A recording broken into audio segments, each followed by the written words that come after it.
Yes, it's Wednesday, and Wednesday is the third official workday of the week. Thank you very much for joining us this morning on the platform, the pinnacle of all discussions on Flow 94.9 FM. This is the Flow of God's own state. My name is Michael Oni. Now, this morning, this is where we take a critical look at issues. Of course, we take robust conversations as it affect our dear nation, Nigeria, and also Abia State. Looking at some of those issues, we bring resource persons, of course, guests to dissect some of these issues so that you can make meaningful decisions in the future. Okay, this morning we're looking at the controversies surrounding the Electoral Act Amendment bill that is still very much in the National Assembly, and we're expecting that that will be passed into law. But a lot is happening concerning that, disturbed by the violence and ballot box snatching, bloodshed, and other electoral malfeasance that have over time characterized elections in the country. The Nigerian Senate initiated fresh moves to address these challenges through the rejig of the Electoral Act. The move rekindled the hopes and the confidence of Nigeria electorates and, of course, the clamor from key political stakeholders and the informed public is that until some of these challenges are addressed head-on, elections in this country will continue to record needless setbacks and human casualties. But that is in the Senate. But there are some issues bordering on that has been in the media for a couple of days now, and we're trying to look at that squarely. Anyways, joining me on the conversation this morning on the platform is Dr. Leonard Ezenwa. Dr. Leonard is the national chairman of Ipac, the Inter-Party Advisory Council. That's the umbrella body of all the existing political parties in Nigeria, which also serves as an advisory body to the Independent National Electoral Commission. Dr. Leonard Ezenwa, glad to have you join us on Flow FM this morning. Good morning to you. Yeah, thanks for having me on the program. How is Umar here today? Well, Umar here is fine and peaceful. So let's begin. The biggest story is, of course, making the news from that proposed a bill that is still in the Senate. It has scaled a second reading now, and of course I think passed through the committee level, and we're expecting it to pass the third reading, of course, waiting assent to by the president, is the blockage of the proposed electronic transmission of election results in Nigeria. When you heard of that, and it was alleged, it is still an allegation because the lawmakers denied it yesterday, what was your reaction? Well, I got wind of this. I think late Thursday night when I got the information. There were plans to insert an obnoxious section in the act. So I did some background work on it, and I discovered that the area in particular is an aspect that has to do with electronic transfer of results. Okay. Of results. And when I did the dig deep, I found out that the area that they wanted to insert is section 50. Subsection 2 of the Electoral Act, which was cited by some of my colleagues, and they did that when they told me that I was very clear. And that particular section that particular obnoxious section that was alleged to be inserted is very specifically: voting at any election under this bill shall be in accordance with the procedure determined by the Commission. In this case, that's the Independent National Electoral Commission, which may include electronic voting, provided that commission shall not transmit results of elections by electronic.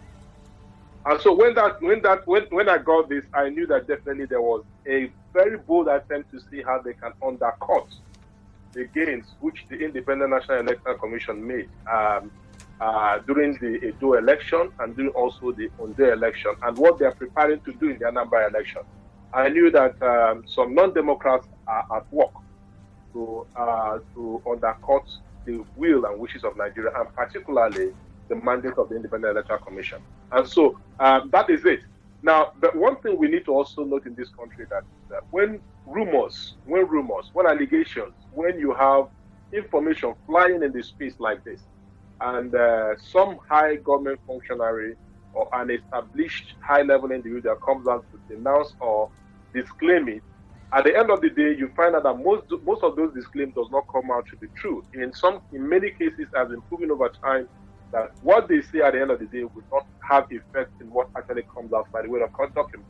And so, when the speaker says that that it is in the realm of speculation, nothing of such is being considered by the National Assembly, by the House of Reps or the Senate, then it became very clear that we need to also watch his statement with a pinch of salt. And so we can only be confronted at the end of the day if we do not see this section, coded in the Electoral Act bill, as well as every other area that might undermine the effort of Nigerians to allow INEC to have a credible, free, fair, and peaceful election in this country.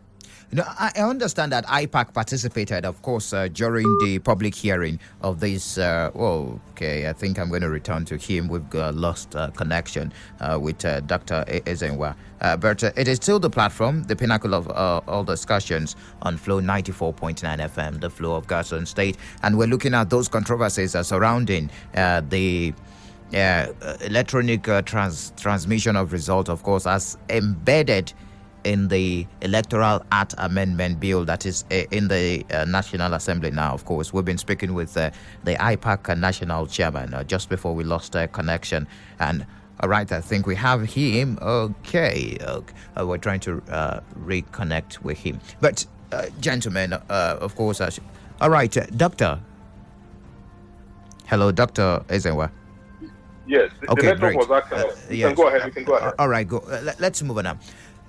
It is very important we take a critical look at this bill because the sanctity of the ballot, the credibility of the electoral process, and the integrity of INEC officials have constantly come under intense debate since the return of democracy in 1999. But taking a look at that and this bill, obnoxious bill, this obnoxious clause allegedly inserted, are you saying that you saw it? Or you are aware, because I understand that you're part of the public hearing and during the debate of this particular bill as a stakeholder as far as it is concerned.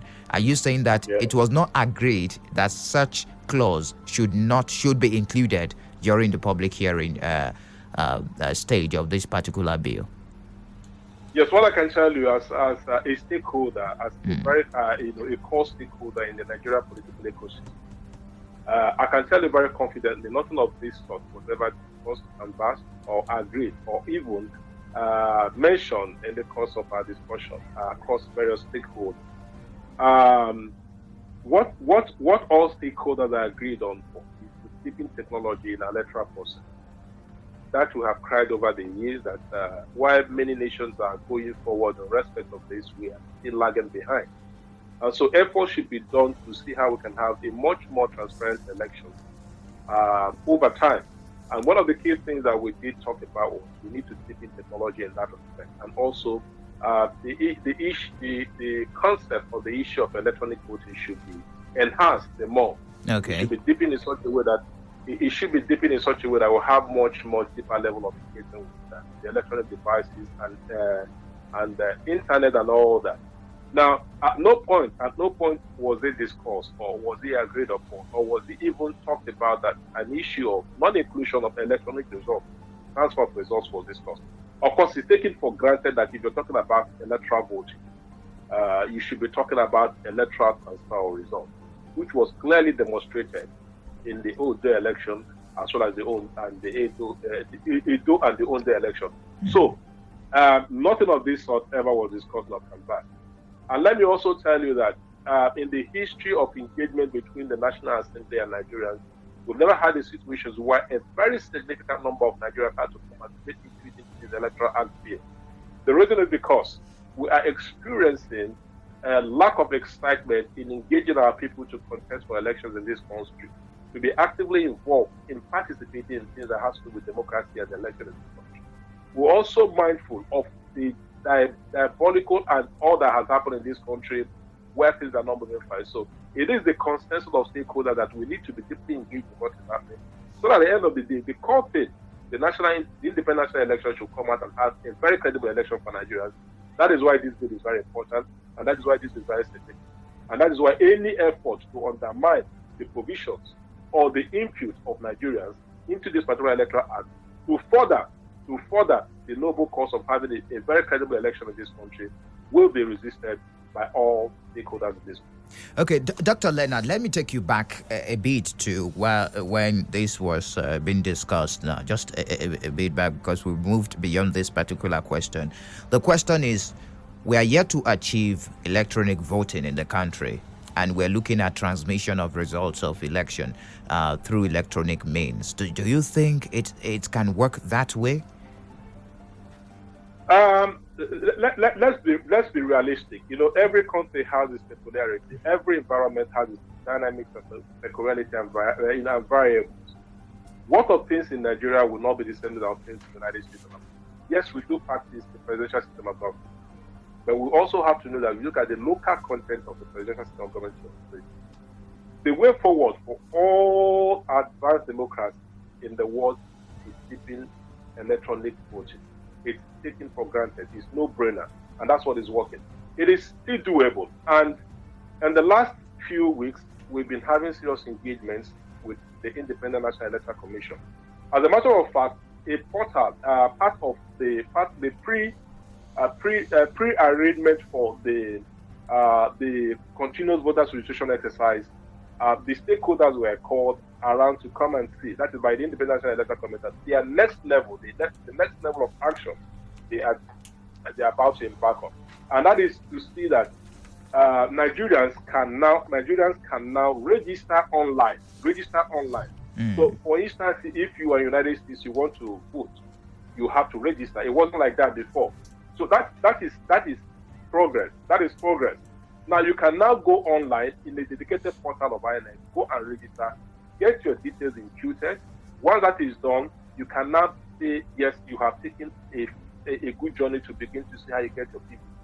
But the only thing that is in that respect that has not been clearly ironed out is you have to come here and get physically captured. And the reason is very obvious. It is to avoid the situation where you have non-Nigerians will take advantage of such scheme to now get themselves registered and will have issues around that. So once you finish your registration process online, which was not done before, or to have your PVC to enable you to vote in Nigeria, you have to be captured physically, so that your physical biometrics will be captured, and then you become eligible to vote. So these are the progress that is being made. So we are deepening electronic engagement by each party phases. So to your question directly, yes, it is doable, but it's a gradual process because you cannot get this all done overnight based on the environment and based on the peculiar political system we operate in this country. Now, the noise generated by this bill, do you think it is necessary? Looking at this bill, it has not been passed. It has not even gone through the clause-by-clause consideration by lawmakers. And the noise it is generating already is over the roof. Let me put it that way. Do you think it is right for Nigerians to come out and ask questions concerning a particular bill that is yet to go through the clause-by-clause consideration by lawmakers in the National Assembly? Nigerians should be very happy with this development. Nigerians excited with this development. Nigerians indeed should even comment that this had to happen now. The reason is this. It goes to tell you very clearly how interested Nigerians are now in respect of what will happen to this country politically. So you have every Dick, Tom, and Harry now being interested politically in what is going to happen in this country. So any attempt to abridge the rights of Nigerians or to disenfranchise Nigerians or to undermine the provisions of that particular document or that particular spirit or letters that will affect the smooth election or smooth voting of every Nigerian will definitely come under serious attack. And I guess it's a reflection of what is happening. Now, Nigerians are agitated, and because they are agitated, they are deeply concerned with what's happening. So it's a plus. It's a plus that this had to come up. Because if this did not come up in the first place now, they would think nobody's watching what is going on now. So for now, every stakeholder, particularly the members of the National Assembly, will know indeed that Nigerians are watching every move they make in respect to this, and they will come for the kill if anything happens in that particular document. So to your question specifically, it's not a noise. It is well intentioned, it's well directed. We are only telling them that, look, we are watching what is going on in the National Assembly, and any attempt to undermine what Nigerians have put forward by way of proposal, Nigerians will come out on that. And so it is not completely out of sync what happened.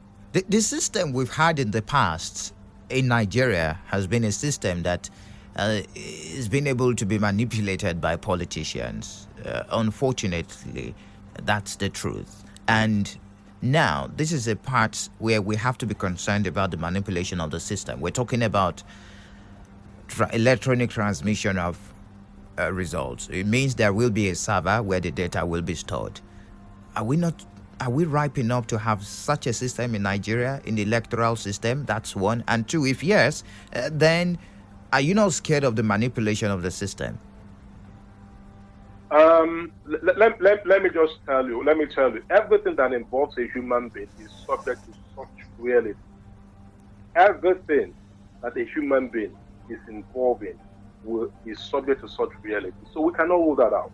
Whether it is the political system, whether it is the corporate world, whether it is even in the church, whether it is in the school, you have people who want to take advantage of leakages within the system to do whatever they do. It is not only in this climate, it happens in other climates. Even in the United States or even the advanced country where you have very rigid laws and very strong institutions, you still have people who are trying to undercut the leakages within that system. Now, as reflecting or in respect to Nigeria, I can tell you for sure, Nigerian politicians have not done well. I am not, as the leader of political parties in Nigeria, or with the political parties, I feel overwhelmed with the feedback I get about politicians. I get completely unhappy when I get, the feedback I receive across this country on account of the behavior and conduct of politicians. I am not happy about it. But most of us that came from the corporate world and now got into the political arena, we are seeing that it is not the same way things are happening. But we cannot, because we are not going to be disillusioned. We cannot say because of the activity of politicians, we can't move forward. For instance, one of the few things we have done is to see how we can now sanitize the political system and the act, specifically those who are contesting for election. And so what we're doing now is that we're getting professional bodies like the Chartered Institute of Forensic Examination and Investigators now, who will now, before the primary of every political parties, these particular professional bodies will have to go to political parties, get the candidates, the aspirants, do double check, do some due diligence on these candidates, and see if you claim to have gone to one particular institution, they do some deep dive and find out exactly where you do school, what was your political pedigree, what is your academic background, and so on and so forth. When they come and sum these things up, they're able to have a better picture of the kind of person that the political parties presented. The political parties do not have capacity to screen this as based on resource constraint and based on skill deficiency. And so we are trying as much as possible to give this particular responsibility to an entity that will take care of this. Now, if that is done going forward, it will help also to sanitize the real actors that will be in the political frame, so that you have credible individuals who will not be populated by talks, who will not be populated by miscreants, who will not be populated by money back, who will not take advantage of the system and begin to cause disorder in the system. Now, don't forget that this is a build-up over the years. You cannot correct these things overnight. It has to take time before it corrects itself.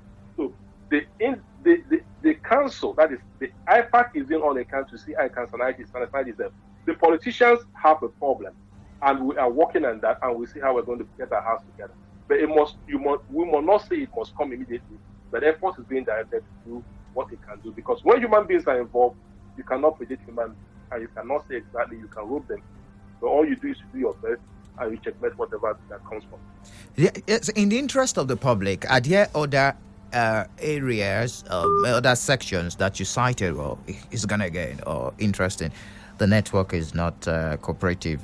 We need to finalize the conversation with him just before we move on to our next guest on the program, the platform. It is the pinnacle of all discussions on Flow FM, and of course, we've been speaking with Dr. Leonard Ezenwa. He's the national chairman of the Inter-Party Advisory Council, that's Ipac, which is the umbrella body of all the existing political parties in Nigeria, and serves as an advisory body to the Independent National Electoral Commission.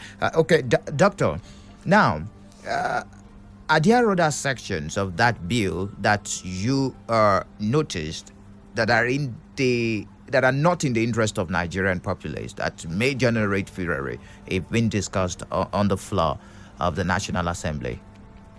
We are yet to get the entire document Okay. is in entirety. But one thing we do know is that we had proposals from different stakeholders that was transmitted, some physically, some online, some in many ways to National Assembly during this period. And the consensus was there are certain areas that need to be done that needs not be played with. And that area has to do with electronic voting and has to do with the transmission of results electronically. Now that is taken for granted, and that is taken as given. Now, other components, other areas of the Act, which is also very, very key, is the area that has to do with the independence of the Commission, which we are saying that nothing should be done to undermine the independence of the Commission, because if that happens, that means that's the end of that particular Commission. Now, the other thing also we'll also look at is the cost, expenses incurred by the candidates. Oh, okay. The candidate, yes, and the candidate. But we need to also, because we're getting several feedback in respect of that. Now, for instance, if you say it is 500,000 naira in the last 5 years, you and I know that with inflation, with the pressure on the economy, with the dynamics and changes in the economy, it is still unobtainable for you to have 500,000 naira as the limit. And so there's a need to up it, to increase it. But the thing basically is, how much will it be? That is something we are deciding. That's something we're also talking about. We cannot come to a figure on that because it is actually very difficult to pinpoint or say with exactitude how much a candidate spends in an election. It's very difficult because if a candidate goes to campaign in a local area, at the end of the day, you find him spending money on the cost of his moving from one point to the other. How do you capture that? It's very difficult. You get to a point, you see the market women, you give them money. You get to a point, you see the gatekeepers like talks and all that, you give them money. So it is pretty very difficult to get this all summed up together. Okay, we're basing our conversation now in what is in the public, available in the public now, which, according to section 88 of that proposed amendment, the approved version passed by the lawmakers, raising questions now is that the limit for expenses for presidential candidate was tripled from 5 billion to 15 billion, where that of the governor raised to 5 billion. And senators and House members also restricted to 1.5 billion, and that of House members 500 million expenses. Don't you think that is on the high side? Now, we need to understand how this is work. When he says it is raised to 15 billion, it does not translate that you are going to deposit 15 billion naira. No, it's an upper limit. If you're spending, you do. That's at the maximum limit. Exactly. Okay. You can spend below that. You can spend below that. It does not automatic that if it is 15 billion is set as the upper limit, that's what you're going to spend. So, but what is being proposed is that at the end of the day, you must make sure you must not exceed this particular amount of money. But if we take a look at it from that angle, Doctor, don't you think raising the threshold now from that angle, that won't help the young, the not too young to run and the likes might be turned to too broke to run? Let me just put it that way, capturing it that way. At the end of the day, it will be the politics of who has most, who is richer, and those that are not as rich as, even with better ideology, might not get to position of power. We are simply misunderstanding this. I just made the point very clear. Okay. We're getting the point very, very, very wrong. It does not translate into when you said you have an upper limit of 15 billion, that's what you're going to put down. No, it doesn't. It is only a prescription that you should not exceed this limit. And it does not in any way also prescribe that you must have this amount of money available to be used for electioneering campaign. No, it's not. What is only giving you is an idea that this is what we will not want you to exceed at the end of the day. Now, let me give you also, let me typify this by a clear example. Elections is not basically about the throwing of money. It's about management of campaign and management of the people. For the Anambra election and the Anambra party primary clearly has shown a very good example, because I was younger and I saw people that spent billions. I know of a candidate that spent over $1 billion naira in the project, but he did not even get up to 5 votes or 5 votes at the end of the day. So it's not just about throwing money. You find less people do not even have up to that amount of money, gathering better votes and all that. So it's not about money. It's about your personality. It's about your ideology. It's about what you represent for the people and all that. You might come out without no money. At the end of the day, you carry the day. So this side of looking at the money side, what we should be talking about is how do politicians engage with the people genuinely and consciously to get their buy-in and to get their vote, either at the primary level or even at the larger election campaign. All right, just before I let you go, because of our time, quickly, I would like to get your position. I mean, the position of the organization that you represent, Ipac, on Loretta, Ipac, yes, on Loretta Onoche's nomination by the president.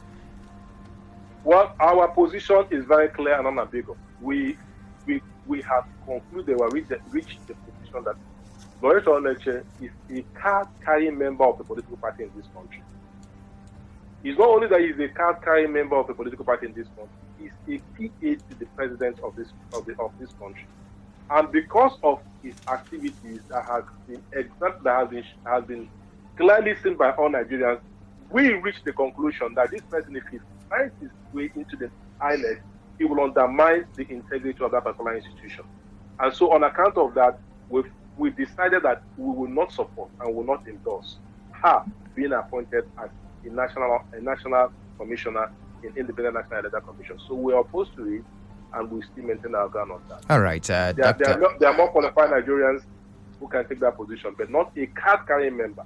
Not a card-carrying member. If that was done in the past, that was because Nigerians looked over it. But now that Nigerians are becoming very conscientious, Nigerians are watching everything that happens, it's not something we need to go ahead. All right, Dr. Leonard Ezenwa, I want to really appreciate you. And I believe that's the position of the umbrella body of all the political parties in Nigeria. Thank you very much for joining us on Thank you very much for having me. We do appreciate you. Well, we've got a second guest on the program. In case you just joined us, it is the platform, the pinnacle of all discussions on the flow of God's own state. The program runs every Monday, every Wednesday, and also every Friday. And today, we're looking at the controversies, of course, around the Electoral Act Amendment bill that is still in the National Assembly. It generated a lot of reactions. In fact, yesterday, on the floor of the House, of course, to be precise, House of Representatives, of course, it was debated. It was a point of order was raised, and well, at the resumption of plenary, a member of the House, Ugonna Ozuribo from Imo State, raised the point of order on the alleged removal of some provisions of the bill. At Flow 94.9 FM, we've got conducive and well-secured environment for business, high-tech video studio, a state-of-the-art production studio. You can also listen live on www.flow949fm.com and watch our videos on YouTube at Flow FM TV. Flow 94.9 FM, not just radio, but a complete broadcasting house. All right, it is still the platform. That's the Speaker of the House of the Femi Gbajabiamila reacting to the point of order, saying he had spoken with the chairman of the House Committee on Electoral Matters. That's Aisha Duku from Gombe State. Madam Aisha denied the allegation of doctoring the proposed amendments. Joining us this morning on the platform is Comrade Innocent Nwokocha. Comrade is the founder of Ideal Nigeria and, of course, a civil society activist. Glad to have you join us, Comrade. Welcome to the platform on Flow FM. Well, good morning, my brother, and good morning to all our team listeners. Oh, thank you very much. Now, how did you receive that news that is generating a lot of reactions from Nigerians? The news of alleged doctoring of the Electoral Amendment bill. Well, just like every other Nigerian, I felt, quite embarrassed and completely bewildered by such, development. And looking at it from the right perspective, if that would have amounted to, a kind of rape, on our democracy as it stands. And, also by extension, if you look at some of the items or some of the issues that are making round. Yes. Let me take for instance section 88 of that new electoral bill, where we have what we call the increase in the issue of campaign expenses. Mm-hmm. From, let's take for instance that of the presidency is said to have increased from 1 billion to about 15 billion. No, from 5 billion to 15 billion. Yeah, 15 billion. That of governors is from around 200 million to about 5 billion. That of Senate is from 40 to 1.5 billion. And that of House of Reps is from 30 million to about 500 million thereabout. Then we have also that of State House of Assembly from 10 million to about 50 billion. This is really if you look at it also, it's very discerning.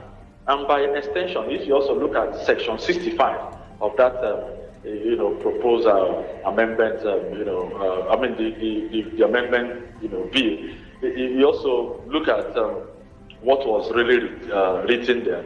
A situation whereby it was said that, in the case of declaring an election, where election is made contrary to declaration is made winners declared under duress. Yes, it's made contrary to electoral laws and guidelines, or a declaration is made under duress.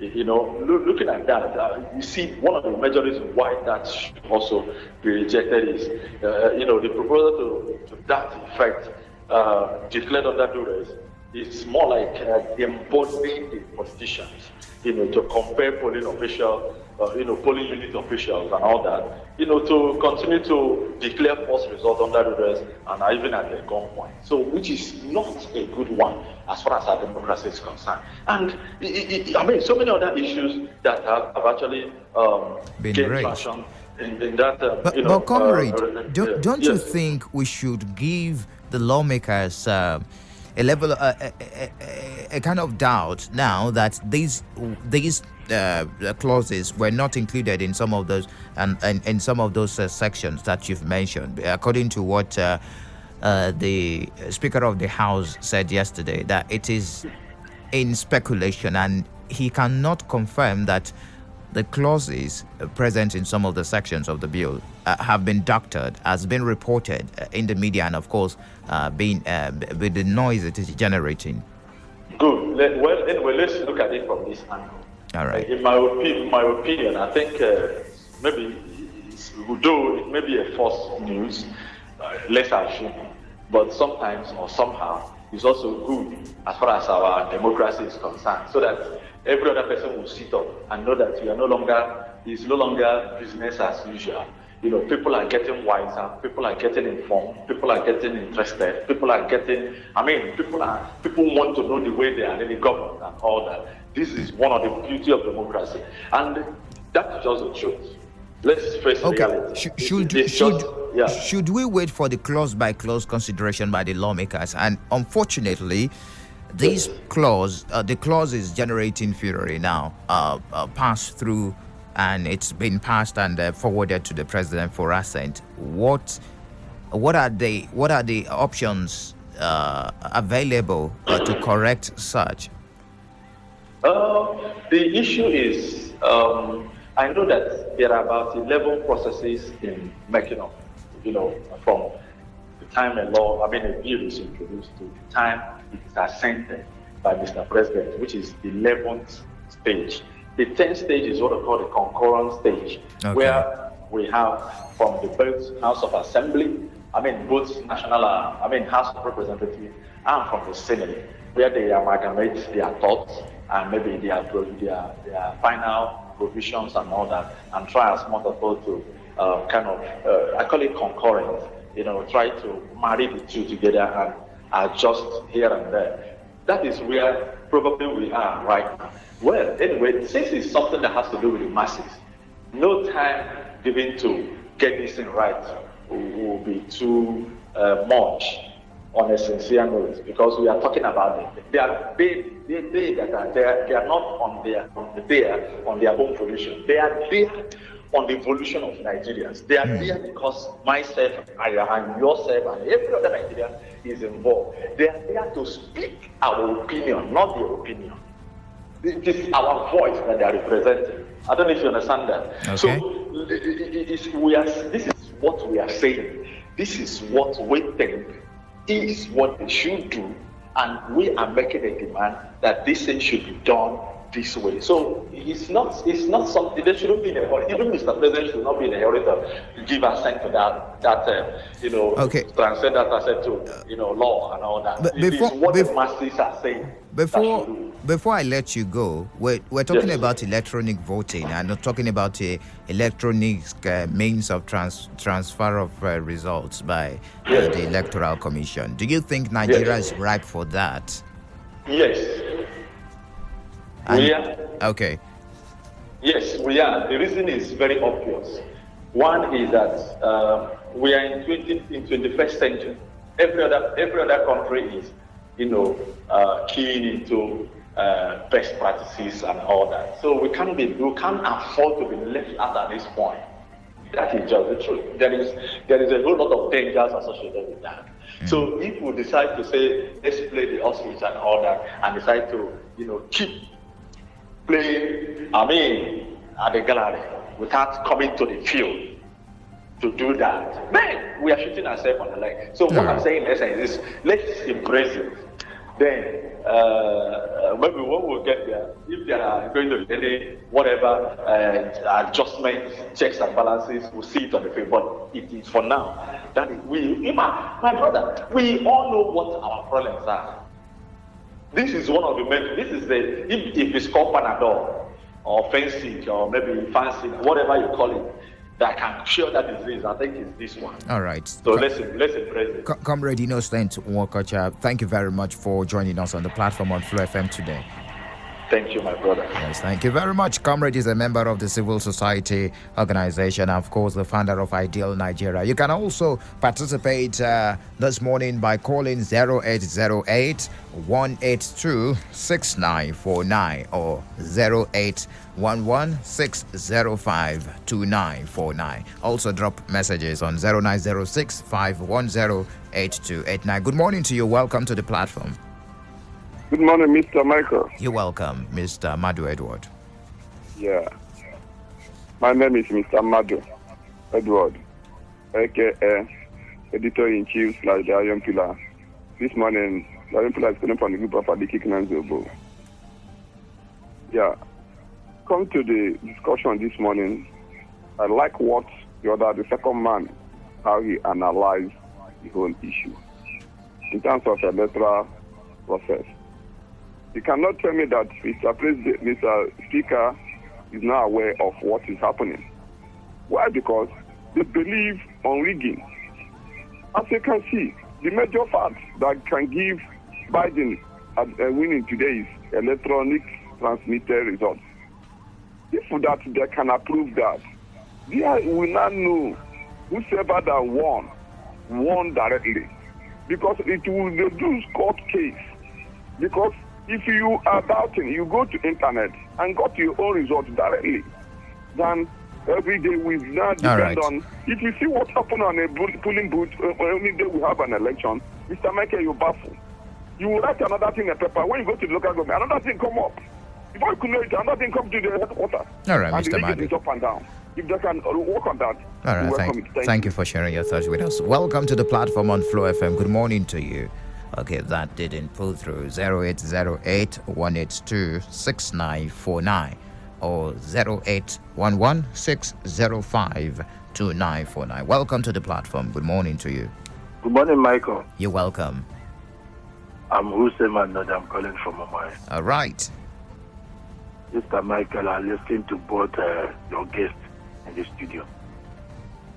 Let me just say it and say it again. I am doubting the sincerity of the National Assembly to do the needful for Nigerians. Because a lot of things have been going wrong in this country. The leader of the National Assembly, and even the Speaker of the House, they are not helping us at all, as far as I'm concerned. 2018, I still believe that the Assembly then transmitted this electronic act to Mr. President to sign into law. He denied more than 4 times. The reason is best known to him. That 2019 election has come and gone, and he was elected again to become complete the second term. Now, the people that are supposed to be protecting the interests of the masses that are crying, a problem in this country, a lot of things that can be handled amicably, they will allow it to escalate and escalate and escalate. sign this electronic act or whatever into law or bill into laws and find out that there will be no more killing when you go body snatching and whatever. And be sincere to do. It's not when we tell quickly wrap up thoughts. During the day of election, we find out that there is no leper light to power the whatever the system. That's the problem that we're having in this country. All right. This will go help us. Thank you for sharing your thoughts with us. Welcome to the platform on Flow FM. Good morning to you. Okay, that didn't pull through. Let's see if this will pull through. Good morning. Welcome. Hello. All right, that didn't pull through also. Good morning to you. Welcome to the platform. Hello, good morning, bro, Michael. You're welcome. I'm High Chief Tenachinaya, and a bit of a local government of Imo State. You're welcome, High Chief. They plan to save the national electoral process from malpractice by making card reader and electronic transmission of results compulsory between polls is currently generating controversy in the Senate, as some big politicians outside the system are lobbying some senators to oppose the bill. I wonder for how long some people want to manipulate elections process in Nigeria to their advantage. The people's voice must count, and we won't continue to allow some people to write results and impose them on INEC, thereby flagrantly violating electoral laws and uncertain the process such that all the elections end up in the court. I pray that come soon, our election will be so free and fair that judicial intervention will be totally unnecessary and the electorate will become the sole determinant of election outcome. Thanks and God bless from High Chief. Hi, Chief. Thank you for sharing your thoughts with us. Hello, good morning to you. Good morning, Michael. You're welcome. I remember Prince Will. You're welcome, Mr. Prince Will. Mike, it's quite disheartening hearing such a thing from the National Assembly. Actually, we know that most of them would like the old system to continue. But the ingredients of democracy is to make that result being transmitted electronically. I am not talking of electronic voting, but the transmission of results. Like you did ask one of the participants there, whether Nigeria is mature to transmit results. Yes, we are 100% mature. When you can transmit your text messages and other tweet systems, why won't you transmit results? Already, results have already been transmitting since the by-election we had in Imo State and other states. We do transmit results. But the problem is this: the lawmakers and other political people, they would like the old system to favor them. But my best thing is this: let us sacrifice a little to gain forever. Let us sacrifice ourselves to transmit our results, to give the people their results, and in gain forever in this nation. That's my thing. May God bless our opportunity. All right, thank you very much for your take. Keep your calls coming. 0808 182 6949 or 0811 605 2949. You can also drop messages on 0906 510 8289. Good morning to you. Yeah, good morning, Michael. You're welcome. Alvan. All right, Alvan, good morning. Yeah, you see, I don't think these people are being sincere in this their amendment, because you cannot have electronic voters register. You are using a card reader for accreditation, authentication, and the rest of them. Then you will not transmit the results, via electronic means. Are you not creating, an opportunity for the whole thing to be compromised? These people should be sincere. Just like some of the people you interviewed said, even though we may not involve technology in all the process, but there are some basic process that we need to have electronic, we need to have technology. So at this time, look at the 2023 is almost around the corner, and we are still debating on the clause to be that we are going to amend. Does it portray people who are serious in whatever they are doing? You see, these people benefited from all the whole thing, but they don't even want to improve or bring this so-called change they clamored for. How would you benefit from what the former regime, Jonathan, started? And you up to now, 6 years goes down the line, you are still debating. At the end of the day, the president will refuse to sign whatever that will be sent to. It's quite unfortunate. So these people should sit up, arrange the electoral process so that we have a credible election at the end of the day. Have a nice day. All right, thank you very much. Have a nice day. And that's how far we can go this morning on the platform. We will keep a tab on it for you when the National Assembly debates, of course, on this particular bill, the clause-by-clause consideration, which will lead to the president's assent. And finally, we will have a bill that will create sanctity in the electioneering process in Nigeria. Thank you very much for joining us this morning. The program returns on Friday. Many thanks to my producer, Samson Eze and Uyaya Basijimi. And also many thanks to the guys behind the visuals on our Facebook page, Solomon and Stanley. Do enjoy the rest of your day. My name is Michael Oni.